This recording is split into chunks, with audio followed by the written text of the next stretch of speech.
Hey everybody, what is going on? So, by now, I think a lot of us know the movie Bird Box and what it's about.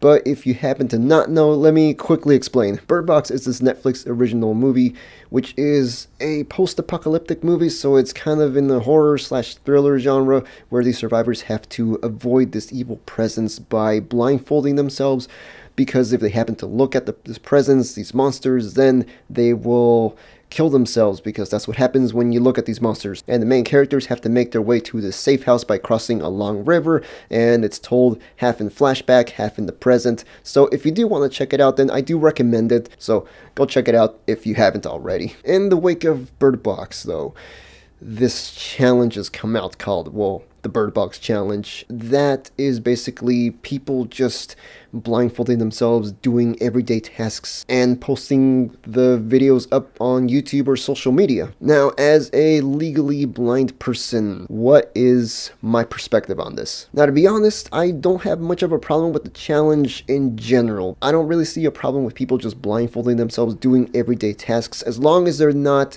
hurting themselves or others, then that's fine. And yeah, it might provide some unintentional comedy, because for anyone who's sighted, if you're not visually impaired or blind, if you're gonna cover up your eyes and do regular tasks, yeah, the result might end up being a little amusing because, well, you've never done them like that before. Two things, however, really bug me about this challenge. One of them being people doing stuff that are going to get them hurt, or that are going to get other people hurt, because, well, unfortunately, in this day and age of just trying to one-up each other and people wanting to post up more risky stuff, people do stuff that they would not regularly do unless it was a challenge, and the desire to go viral is very tempting for a lot of people. So that's kind of the sad part of this challenge too. Using sharp objects, or doing stuff like cooking, or crossing the street with blindfolds, or even driving to mimic the once driving scene in the movie where they use GPS. I don't think any GPS is that accurate, so I wouldn't,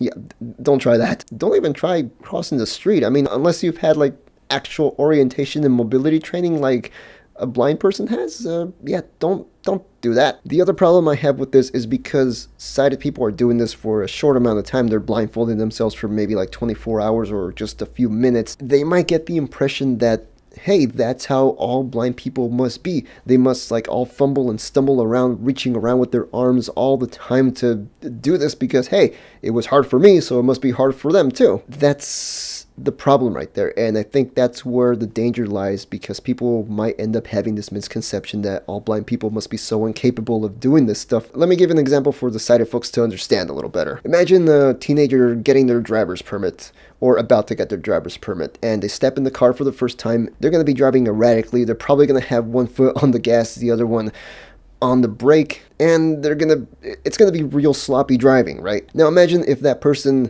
that's all the driving they did, and they came to the conclusion that, holy crap, I was really bad at driving, so then everybody, no matter how many years of experience they've had, must drive exactly that way. So you see what I mean? But of course, you know that that's a ridiculous thing, because, you know, the more you drive, the more practice you get, the better you get at it. It's the same thing with blind and visually impaired folks. We've had training, we've had to practice different skills. That's why we have canes or guide dogs to help us cross streets, get around, go up and down stairs, etc. So when we cross the street and it looks pretty seamless, no, we're not faking it. It's just the fact that we've gotten a lot of practice. And that's the other thing that worries me about this. Okay, so maybe it's more than two things that worry me about the challenge. The idea that sighted folks are going to think that blind people are quote-unquote faking something because what they're doing looks so seamless, when compared to them, when they were blindfolded, they were just doing everything, you know, haphazardly. And there's nothing more annoying than being visually impaired or blind and being told that you're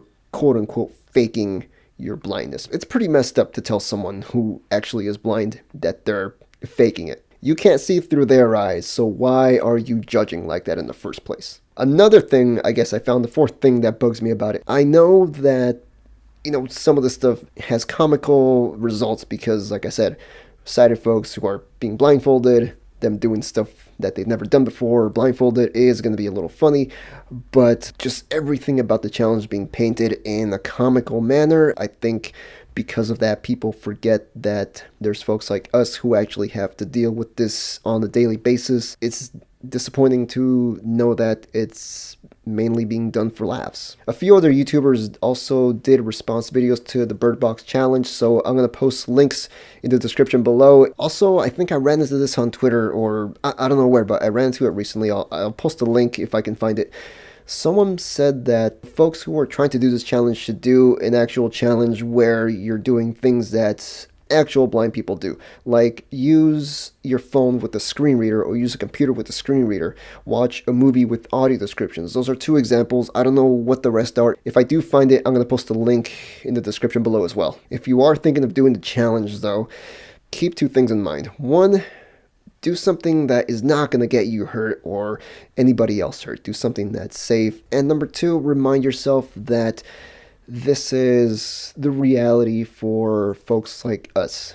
We have to do the Bird Box Challenge on a daily basis, and unfortunately, we can't take off our blindfolds and go back to our regular vision. So just keep that in mind and just be safe doing that. So there you go. Those are my thoughts on the Bird Box Challenge, a rant on the challenge. And if you want to go check out the links, description below. And I will talk to you guys later. See ya.